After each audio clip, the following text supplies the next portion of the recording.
Ini salah satu keberkahan ya. Jadi gratis.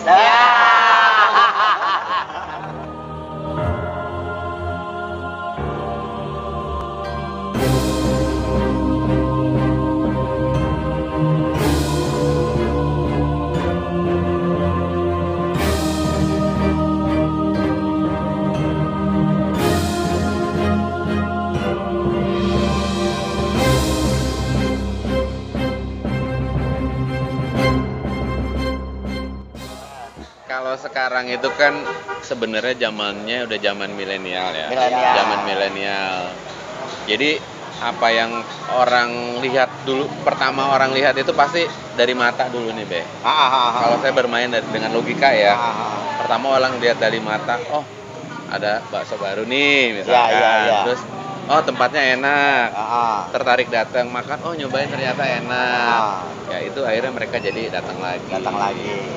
Dan kebetulan ya mohon maaf, ini juga udah beberapa kali dites sama orang. Makan di sini, besok balik lagi bawa pulang. Tapi rasa nggak berubah. Ada yang jam 10 pagi, jam 9 pagi udah makan bakso. Jadi dia beli, udah makan di sini, dia bungkus, ditaruh di kulkas kan. Iya. Besoknya diangetin masih dimakan masih enak. Masih enak, nggak kayak yang ada itu temennya kabar. Soalnya kalau tukang seblak, tukang bakso, beda gue bawa lo aja. Tapi ada juga yang ada enak. Tapi Ya mungkin kalau misalnya tukang jualannya tahu nada mau datang lo udah dipegat duluan dari depan sono lo nggak usah beli aja daripada ntar gue sepi gitu. Takut ketahuan seperti itu. Nih ini sebelah gue cuma 10.000, nih gue kasih 20, lo jangan belanja. Jangan makan. Iya ada juga nih yang lucunya kan iklan panjang mau gitu. Kok orang bener kayak om ini manggil. Mbak duluan. Mbak tadi udah duluan kan nggak boleh bayar. Oh begitu? Jadi digratisin? Dibayaran tuh. Itu kenapa? Karena dia tertarik sama nada atau? Kayaknya gini, kalau nada tangkap jinnya itu ngadu. Jinnya ngadu nih bahwa nih orang bisa nih gitu. Jadi bahaya kalau dia lama-lama di sini. Jadi diduluin. Baik didului langsung pergi sana gitu. Kita peraturan om. Enggak, kok jadi ya lu aja makan. Ya, Bun. Enggak, lagi ada YouTube. Pada kepo kan, wah ada something nih pasti. Ya udah. Ya. Sialan lu Lagi kagak syuting. bilang kata gitu. Enggak lagi di situ. Oke Be, bicara masalah tadi kita nih tema pengelarisan nih Be. Selain dari sarana-sarana ini nih Be, ada nggak dari sarana-sarana yang lain Be? Ada, biasanya orang bikin wapak. Kayak tulisan-tulisan. Jadi tulisan-tulisan raja dengan huruf-huruf Arab. Nah itu dibuat ini. Nah istilahnya banyak lah medianya sebenarnya, kayak kayu itu bisa dipakai. Terus bambu petuk. Ya jadi yang ketemu ininya, nah itu juga bisa dipakai untuk usaha. Nah kira-kira bagaimana sebenarnya dengan hal yang demikian? Nah begitu saya paham dengan apa yang pernah saya lakukan dulu, akhirnya saya tidak melakukan lagi. Karena apapun yang kita lakukan dengan itu sebenarnya haram. Itu. Jadi yang saya bikin ini nih. Bikin apa? Itu. Saya bikin raja di sini. Saya bikin gitu. Terus kemudian udah saya ritualin, saya bungkus lah nih. Terus kemudian Bang Herman kasih, Bang Herman nih taruh ini. Terus Bang Herman gunain, taruh di sini. Sebenarnya kita berdua itu sudah membuat orang yang makan di sini semuanya haram. Karena bersekutu. Begitu. Sebenarnya intinya itu benar seperti Bang Herman bilang, lebih baik kita bagaimana arahnya ke sedekah. Gitu. Karena sedekah itu termasuk tolak bala. Jadi ya saya juga bertobat, mohon ampun kepada Allah kalau dulu pernah melakukan hal-hal yang seperti itu. Makanya sekarang dengan YouTube Ekspedisi Lorong Waktu ini, saya akan meluruskan, mengembalikan apa yang dulu pernah saya salah, gitu. Jadi kalau kita menggunakan penglaris, berapapun hasil yang kita dapat, itu nggak akan jadi pernah kenikmatan. Jadi rezeki yang banyak, tapi keluarga bisa jadi berantakan. Anak-anak kurang sehat, jadi bodoh pendidikannya. Yang kita tujuannya mendidik anak itu menjadi pintar, menjadi orang yang cerdas, di kemudian hari menjadi orang sukses. Tapi karena kita mengambil rezekinya dari hal yang tidak baik, akhirnya ya udah kita sebenarnya memberikan kebodohan kepada anak-anak kita. Nah, jadi penglaris ini nih, ya mohon maaf, mudah-mudahan setiap orang yang buka warung berikhtiarlah seperti ikhtiarnya Bang Herman. Begitu. Makanya saya juga, maksudnya ya saya salut banget sama Bang Herman ini. Bener-bener niatnya memang ya udah kita sambil jualan sambil bersedekah gitu loh. Tapi saya karena orang awam tidak tahu menahu seperti itu ya, akhirnya baru tahu nih, oh ternyata itu salah satu penangkal balak. Nah itu bagus berarti ya yang dijalanin Mas Herman untuk bakso prasmanan ini ya. Begitu, alhamdulillah, mudah-mudahan semakin berkembang. Amin. Cabangnya semakin banyak. Nih, sekarang Amin, ya cabang Allah. udah 2 ya? Udah 2, iya. Udah 2. Ada rencana buka lagi? Insya Allah nanti. Insya Allah nanti lah. Karena Udah lancar. makin banyak juga makin repot tuh. Oke, Be, gini, gimana Be? Kan caranya ini kan sarana. Kalau misalnya dari mata awam kan hanya apa sih, kembang kantil gitu ya. Nah, bagaimana caranya maksudnya makhluk goib itu bisa ada di situ, Be? Ya mungkin kan dengan rajahan, kan nggak bikin rajahan aja. Iya. Kalau saya yang bikin, ya bisa aja rajahan, tapi kan nggak bisa berfungsi. Iya. Betul. Kalau saya ini bikin, tolong dong dibikinin, ya saya tulis aja rajahan. Iya, benar. Nah, tapi kan ada ritual-ritual khusus tertentu ya, mungkin maksudnya ada perjanjian juga. Ada. Makhluk goib gitu. Ada perjanjian. Jadi yang kalau saya yang buat, maka yang sebenarnya yang ada perjanjian itu saya. Kadang-kadang orang yang minta juga suka nggak tahu, nggak paham. Kalau apa yang saya buat ini atau apa yang paranormal buat, dukun lah kita sebutnya ya, nggak saya paranormal nih, dukun buat, itu sebenarnya dengan perjanjian. Adanya nanti kan tetap dikasih wangi-wangian nih untuk makanannya si goib tadi.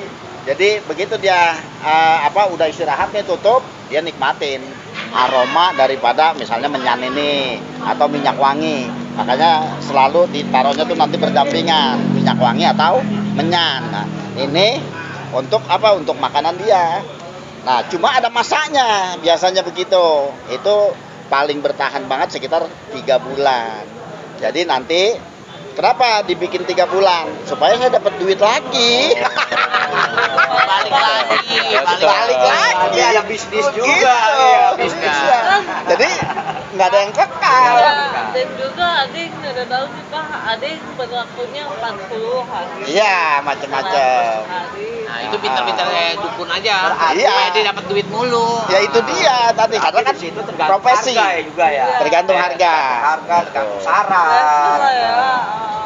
Tapi ada ininya juga nggak sih kalau misalnya, maksudnya dampaknya kalau memang bener itu top gitu pasti dagangannya laris. Iya. Tapi di satu sisi berarti itu perjanjian antara yang bikin babe sama goibnya. Sama goibnya. Tapi yang bersangkutan misal yang memakai yang pedagang itu nggak. Tetap ada dampak, karena kan dia berkeyakinan. Berkeyakinan kalau saya minta nih, ini syarat nih ke babe, pas dagangan saya laku, wah kan nama saya pasti, Bang Hermannya kan langsung, wah ke ini aja. Bahkan kalau ada saudaranya atau temennya yang buka usaha, dia akan informasiin, kesana aja gitu, ke Pondok Petir. Nah karena memang nanti ada dualisme keyakinan kita. Yang pertama adalah dengan syarat-syarat yang diberikan oleh dukun, usahanya jadi lancar, maju dan lain sebagainya. Kemudian kita masih juga jalanin syariat agama. Sebenarnya yang mana yang nanti hilang? Syariat agamanya yang hilang, ininya yang diniin, termasuk dalam syirik, masuknya ke musyrik. Jadi ibadah kita nggak akan diterima sama Allah. Jadi buat para pedagang-pedagang mendingan ikutin aja cara Bang Herman. Caranya aja. Bang Herman nih, Bener. saya setuju nih. Nggak usah takut supaya karena rezeki Allah udah atur. Nah itu nih benar-benar luar biasa ya. Dan ditambah lagi banyak sedekah. Banyak sedekahnya itu buat penangkal balanya. Padahal kan ada kalau pikir-pikir Bang satu Herman sempat lagi. tahan juga ya, tapi Iya. alhamdulillah bisa bertahan dengan sedekahnya itu. Iya. Kalau pagi itu saya pasti setel ruqyah. Iya, ayat-ayat ya, alhamdulillah. Nah itu pas kejadian itu pas lalai. Pas lalai. Pas lalai, akhirnya bercokol lah perempuan ada di pojok tuh, karena saya lihat di pojok dia diam aja. Nah kalau kemarin waktu saya kesini sendiri, itu saya juga dapat petilasan di sini loh, Bang Herman. Ya kan saya cerita tuh pas telepon itu, saya dapat mungkin itu dikerjain orang lagi kali. Nah, gitu di sini. Nah, makanya saya bilang, Bang Herman tuh ngerasain apa? Itu di Sawangan ini. Tapi saya udah nggak ngelihat ada makhluknya, tapi petilasannya ada. Gitu. Nah, tapi kalau seandainya petilasannya itu masih berfungsi dia, Be? Itu bisa jadi masih berfungsi karena walaupun ada makhluknya udah nggak ada. Kadang-kadang orang pakai media untuk menjatuhkan bisnisnya orang, usahanya orang. Ini saya bongkar di sini apa ini takutnya nanti orang niru lagi. Ya, kita kan sebenarnya hanya pengen pelurusan ya, meluruskan. Jadi menganjurkan. bukan menganjurkan, sebenarnya memang jangan sampai itu, karena kalau Anda melakukan itu, Anda juga termasuk orang yang zolim. Dan rezeki Anda juga pasti ditutup karena Anda menutup rezekinya orang lain. Nah, biasanya ada orang yang iseng itu ambil sesuatu dari kubur. Tanah kubur. Nah, itu diambil dan orang berkeyakinan itu adalah kuburan yang baru. Kuburan baru, tanahnya diambil, niatin, lempar. Itu biasanya nggak lama usahanya akan hancur. Itu. Nah, biasanya itu dibawa ke orang pinter juga. Disaratin juga. Tapi kan kalau misal bisa jadi ya tadi Bapak udah memang kubur langsung usahanya turun. Tapi kalau saya sih berpikiran bener kayak Mas Herman bener nih, bener-bener dengan adanya seperti yang tadi ini kan sedekah ya itu lo mau istilah kasarnya mau lempar terserah deh, gerobak kayak ya karena niatnya baik bersedekah ya hilang sendiri ya, gitu. Artinya pertolongan Allah ya. Pertolongan Allah datang ke Bang Herman dengan Bang Herman banyak sedekah. Di sini juga banyak diskon-diskonnya. Iya, benar. Ya yang mungkin Allah menolong melalui orang lain. Kayak ketemu babe, oh ada kuntilanak di sana loh gitu. Mungkin cara Allah menolong itu seperti itu. Iya, jadi kalau sekarang kalau misalnya saya datang ke sini, saya nggak perlu ini lagi. Tinggal kalau ada goib udah comot aja dah. Nggak pakai ngomong-ngomong sama orangnya lagi. Coba kalau kemarin saya nggak ngelihat, tapi bekas-bekas itu ada dan itu posisinya di pojokan dekat apa tuh yang biru tuh. Nah, jadi di situ tuh ada rasa ini karena sekarang udah nggak ada ya? Nggak ada, udah alhamdulillah. Saya begitu. Tapi tadi masih ada ya? Ya kan? Ngeliat nggak? Ada. Gitu. Gimana? Jadi itu awalnya mereka 3 titik di payung, di depan sini. Tapi itu dari luar semua deh. dari luar. Itu. Tapi anehnya nggak sampai masuk ke ini loh Bang. Nggak bisa masuk dia. Nggak sampai ke area ini. Di luaran. Jadi tuh kayak kita mau masuk ke balon gitu loh. Oh, membal. Iya, balik. Alhamdulillah ya, jadi seolah-olah ada dinding lah gitu ya yang membatasi supaya makhluk punya yang itu pertolongan Allah lah. Nah itu dari keyakinan Bang Herman sendiri, artinya dengan sedekah dan lain sebagainya. Nah pas kebenaran saya datang tadi, ya udah sekalian aja kumpulin. Saya panggil teman saya, tolong nih dibungkus rapi gitu. Akhirnya alhamdulillah udah dibungkus. Kalau namanya usaha, sampai lagi dilihatnya maju. Pasti kan kalau tukang kerupuk itu saingannya tukang kerupuk juga. Betul. Ya kan. Mungkin ada yang nggak suka atau gimana gitu. Ya secara logika Bang Herman, tukang kerupuk saingannya tukang kerupuk. Tapi ada juga orang usaha kayak Bang Herman nih, usaha bakso, yang ngerjain bukan tukang bakso. Ada. Itu ada orang dengki. Nggak suka ngelihat orang maju. Gitu. Ada juga yang begitu. Jadi nggak selalu tukang bakso gitu lawannya. Tapi banyak juga yang karena ngelihat nggak suka orang nih kok jadi maju, jadi punya fasilitas hidupnya, keluarganya jadi enak, terus kemudian rasa irinya dia. Nah, inilah yang dibilang orang-orang iri tapi tidak punya kemampuan. Itu akhirnya dia taunya dia bagaimana nih Bang Herman hancur. Gitu. Nah itulah kezoliman orang, ya makanya kita jangan sampai iri, dengki, terus kemudian menggunakan hal-hal barang-barang seperti ini untuk penglaris. Karena mohon maaf, secara syariat Islam semuanya yang kita gunakan tidak dengan doa, tidak dengan syariat Islam, itu hasilnya haram. Jadi kita memulainya, kita jagangannya, kita nanti apalagi dimakan sama anak, terus kemudian keluarga kita itu memakan hasil yang haram karena tidak dengan ridho Allah Subhanahu wa taala. Nah, misalnya bagaimana nih, kayak tadi Bang Hendra datang ke warung yang ada begini-beginiannya nih, tapi kan nggak ngerti nih, Bang Hendra nggak ngerti. Itu dalam hati begitu kita datang, itu ucapin assalamualaikum. Assalamualaikum warahmatullahi wabarakatuh. Dalam hati aja, gitu. Terus kemudian pada saat kita udah disediain, itu tetap doa. Jangan lupa sama doa, karena kalau nggak doa, kita diludahin tuh tadi. Minimal basmalah kali ya. Nah, jadi bismillah aja. Nah, makanya senantiasa begitu kita ngadepin makanan, minuman, bacalah bismillah. Kenapa? Dengan itu dia tawar. Itu dia mau ngeludah itu nggak jadi, karena biasanya dia nunggu kita makan. Kalau kita mau udah nyuap tanpa doa, dia langsung cuh. Nah, begitu. Makanya itu kita doa dulu, dia langsung kabur. Nggak bisa orang ini dikerjain. Nah, itu apa nggak sakit perut ya? Jadi gini juga nih Ben, ini unik nih Ben. Kenapa kan di satu sisi bisa bikin enak ya? Iya. Ya Bang Herman ya, bisa makanan itu jadi enak. Di sisi lain bisa bikin makanan gak enak. Iya. Nah itu kenapa itu Be? Bisa seperti itu Be? Nah itu kan tergantung pesanan. Tergantung iya. Jadi maksudnya makanan gak enak ini untuk apa? Untuk hal apa gitu kan? Oh gitu. iya, yang tadi Anda bilang biasanya makan di tempat enak, kalau dibungkus nggak enak. Nah itu gimana tuh Be? Nah karena makan di tempat itu kan udah bercampur sama goib. Kalau dibawa pulang kan goibnya nggak ngikut, karena goibnya ada dia di lokasi. Mungkin gini gitu. juga Bang Hendra, yang pernah saya alamin nih, pernah juga pada saat itu saya makan tuh langganan lah, enak terus gitu ya, makan enak tuh. Tapi di satu sisi lagi saya datang lagi itu makanan jadi nggak enak. Nah, dan cenderung dagangannya tuh menurun. Nah itu tadi kan saya bikin ginian, ada masaknya. Nanti 3 bulan balik lagi ke saya. Mungkin lupa nih. Gitu. 3 bulan dia belum datang lagi. Mungkin bisa jadi karena itu kita lupa. Bisa jadi memang diperintah untuk menutup dagangan orang bikin nggak enak. Itu bisa nggak? Bisa.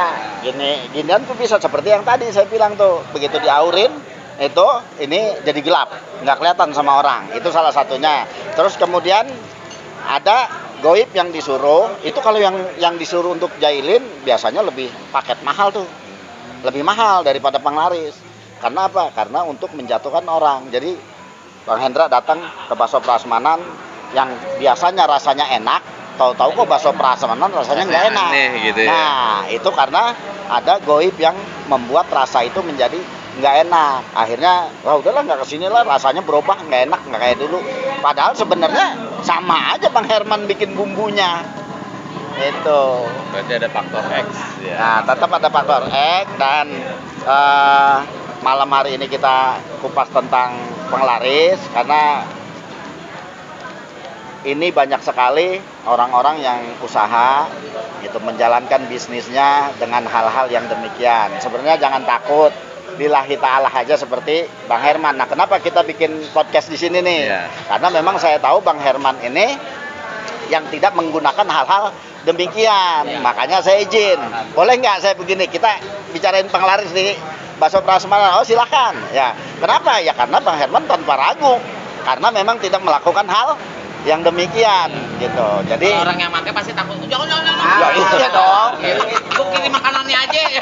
Mungkin Dapurnya kan dibongkar. Nah itu makanya. Ada orang kayak Nada, kayak Babe masuk udah curiga duluan. Iya makanya. Nah itu karena nggak pakai Ya, itu apa-apa, tadi nilai kalau tadi. kita kaki tangan kulit panjang bisa dipanggil, kenal aja enggak, ya kan? jadi diduluin. Iya, disebut baju yang Anda pakai kan, itu yang baju hitam, baju. kebetulan orang di sini. Oh, begitu. Ya iya. Nah, itu biasanya begitu, dan pesugihan untuk penglaris itu bertingkat. Kalau memang dia lebih besar, itu biasanya larinya ke Gunung Kawi. Nah, untuk supaya bisnisnya itu berkembang lebih baik, dan itu bukan hanya untuk orang yang dagang makanan aja, tetapi kayak toko-toko elektronik, toko-toko terus bangunan, apapun itu. Nah, biasanya tetap menggunakan begitu. Bahkan saya pada saat masuk ke sebuah apotik ini, apotik ya, gitu. begitu. Nah, ternyata di situ saya lihat banyak sekali monyet. Nah, jadi yang dibikin pesugihan untuk tempat usaha itu bukan cuma hal-hal begini. Kalau begini memang warung-warung kecil, tapi kalau sudah kayak supermarket yang besar-besar itu, dia itu ya kalau kita masuk itu ya ada monyet, ya ada lutung gitu, jenis-jenis seperti itu. Kenapa dipakai jenisnya kayak monyet? Karena monyet itu cenderung bisa membuat perhatian itu. Tapi kalau dipikir-pikir kan memang untuk hal seperti ini memang udah istilah kasarnya udah lumrah di dunia bisnis. Iya. Tapi kan biasanya gini, ada juga mungkin ada nggak yang untuk kebaikan. Contohnya gini, Be, kayak di bank gitu. ATM di mana-mana, Be. Kalau goib yang ngambil kan gampang banget orang pinter kasarnya. Iya. Punya nggak gitu kayak bank-bank gitu? Sebenarnya di bank itu juga tetap ada.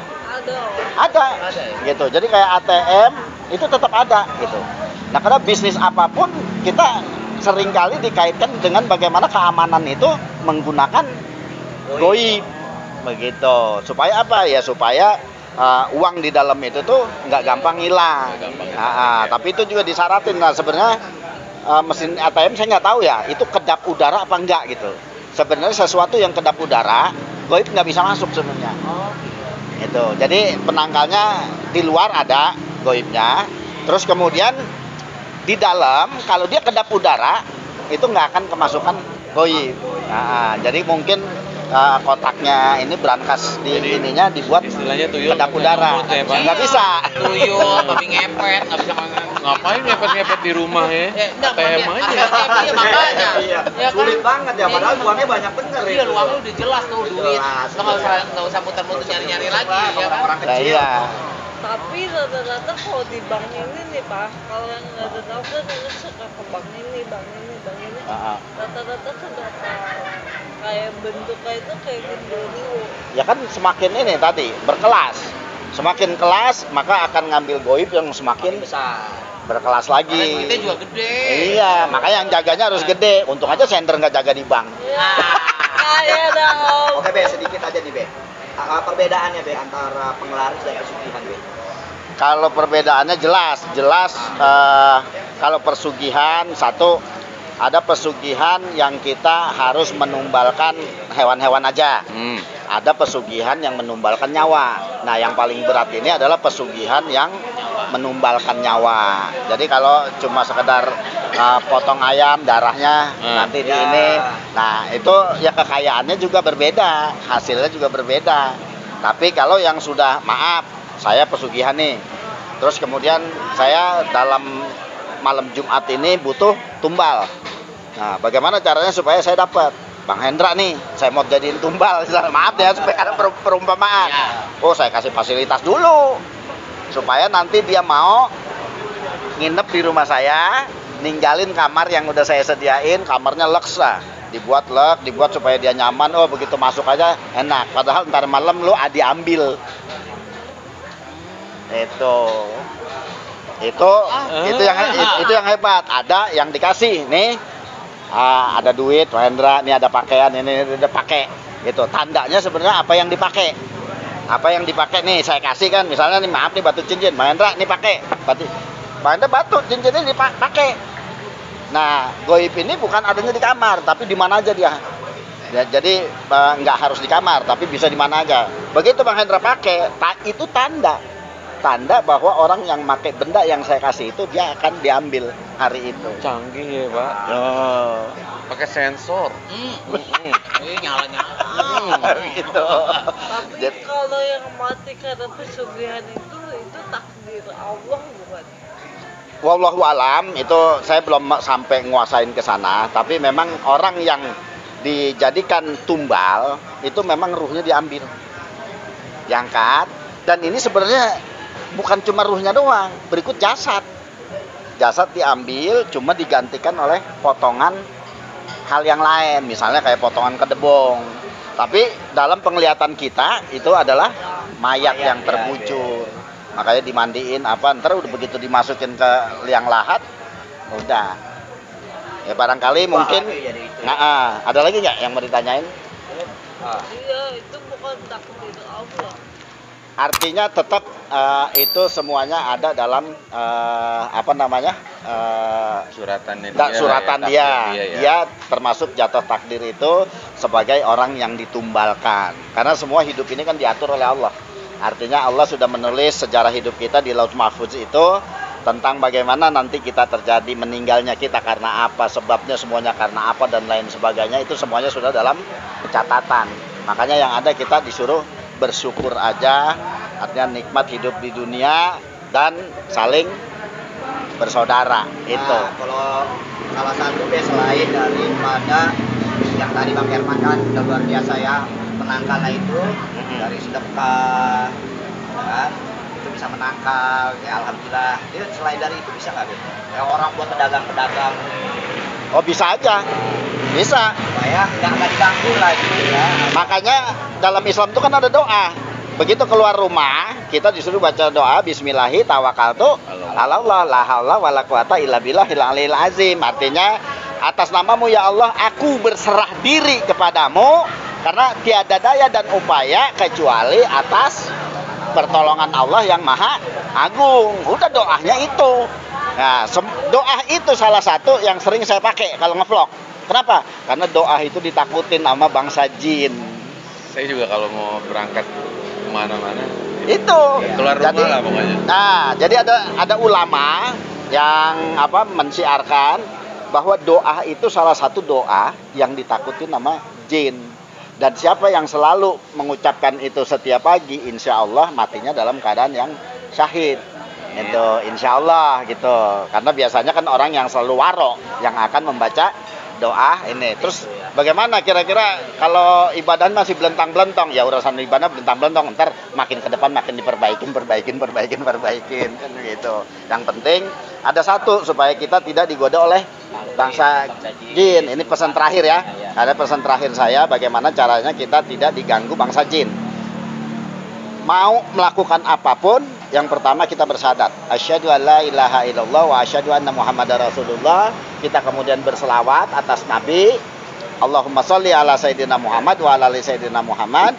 Terus kemudian mau melakukan aktivitas apapun, itu kita minimal itu dengan bismillah, insya Allah jin itu akan lama-lama minggir. Jadi artinya orang kan kadang-kadang bingung nih mau ruqyah. Bagaimana sih kok kayaknya perasaan saya apes mulu, ini mulu ruqyah gitu. Sebenarnya ruqyah dari diri sendiri itu dengan sering aja mengucap bismillah, sering aja ingat kepada Allah, maka sesungguhnya itu sudah lama-lama kita akan dijauhi. Itu meruqyah diri sendiri. Jadi nggak perlu biaya, nggak perlu ini. Terus kemudian ada lagi pelajaran, ada misalnya pernapasan. Tarik nafas, tahan di dada, tahan di perut, tahan di sini, kita buang. Yang pertama buat kesehatan. Kita buang. Untuk apa? Mengeluarkan virus setiap hari. Kan virusnya keluar tuh kalau kita. Nah, akhirnya nggak pilek, terus kesehatan dijaga gitu kan. Ini nafas kita jadi panjang, perut kita jadi memperbaiki sistem pencernaan kita. Nah, insya Allah begitu. Jadi intinya yang terakhir itu bagaimana kita menghindari goib supaya kita tidak artinya diikutin goib. Makanya saya kalau ngevlog misteri itu kan nggak pernah diikutin goib. Goib ogah. Kenapa sih kok saya bisa begitu? Ya bisa aja kalau kita memang berkeyakinan kuat kepada Allah Subhanahu wa taala, seperti yakinnya Umar Ibnu Khattab kepada Allah, sehingga jangankan iblis, jangankan jin, iblis aja takut sama beliau. Ya kira-kira mungkin itu aja kali ya podcast kita malam hari ini. Terima kasih banyak Bang Hendra, Bang Herman. Mungkin ada pesan-pesan untuk penonton Ekspedisi Lorong Waktu dan Misteri on the Road. Nah, jadi untuk pemirsa Ekspedisi Lorong Waktu dan Misteri on the Road serta Hendra OB, jangan takut deh kalau makan di sini ya. Halal. Dan alhamdulillah dia makan di sini jadi berkah karena secara tidak langsung dibantu juga bersedekah ini para konsumen yang makan di sini, Be. Ya iya, termasuk kita aja sering banget makan gratis. Jadi sudah aman dari hal-hal goib dan alhamdulillah Bang Herman berkeyakinan teguh kepada Allah Subhanahu Wa Taala, terhindar dari hal-hal yang nantinya membuat kesyirikan. Amin. Karena dosa yang sangat besar itu bukan dosa zina, besar dosa zina. Dosa yang lain membunuh itu besar, tapi ada yang lebih besar yang tidak terampuni dan itu adalah dosa menduakan Allah. Salah satunya pengelarisan ini. tadi. Mungkin dari saya itu Babe mau nambahin Bang Hendra? Ya, itu aja. Oke. Oke. Pokoknya kalau saya nih berkeyakinan apapun yang kita kerjakan, kita serahin aja semuanya sama Allah, begitu aja. Jadi jangan pikiran yang macam-macam, jangan melalui yang kayak begitu-begitu, nggak usah. Malah bagus seperti Mas Herman bersedekah, itu dia berkah jadinya. Kalau saya sih sekarang udah zaman milenial, semuanya bisa lihat di status ya. Betul. Bermain dengan logika aja. Bermain dengan logika itu. Orang ngelihat nyaman, lihat enak, dirasain. Iya, Seperti itu aja. Ya itulah tadi. Jadi artinya jalaninlah semuanya hidup dengan apa adanya. Itu supaya kita dapat kenikmatan dalam menjalankan kehidupan kita di dunia ini karena nanti akan kita dipanggil oleh Allah Subhanahu Wa Taala, mudah-mudahan dalam keadaan yang tidak rugi, mudah-mudahan kita dipanggil dalam keadaan husnul khotimah. Jadi begini saudaraku, semuanya nih, Allah ciptakan ruh kita itu awalnya di surga. Allah ciptakan ruh itu di surga. Jadi Bang Uam, Bang Herman dan kawan-kawan semuanya, Allah ciptakan kita, ruh kita itu di surga. Terus kemudian Allah suruh kita mengembara ke dunia ini untuk menjalankan ujian dalam kehidupan kita. Tetapi maunya Allah tuh begini, nanti kamu pulang lagi ke kampung halaman kamu yang dulu, yaitu surganya Allah Subhanahu Wa Ta'ala. Tapi melalui proses kehidupan kita yang luar biasa lah kita iniin. Tetapi yakinlah bahwa hidup kita itu nggak lama di dunia ini. Makanya kita duduk hari ini tidak berasa 1 tahun 2 tahunnya yang kita jalanin. Tahu-tahu malam ini kita ada di tempat ini bersama Bang Herman. Mari sama-sama kita berdoa dengan mengucapkan hamdalah, alhamdulillahirabbil alamin. Sampai bertemu lagi di lain waktu untuk mengupas tentang misteri-misteri goib, karena nanti mungkin kita akan ke Gunung Salak. Di sana kita akan mengupas tentang kerajaan jin. Itu insyaallah, mudah-mudahan. Dan terima kasih. Alhamdulillahirabbil alamin, wabillahi taufiq wal hidayah. Wassalamualaikum warahmatullahi wabarakatuh.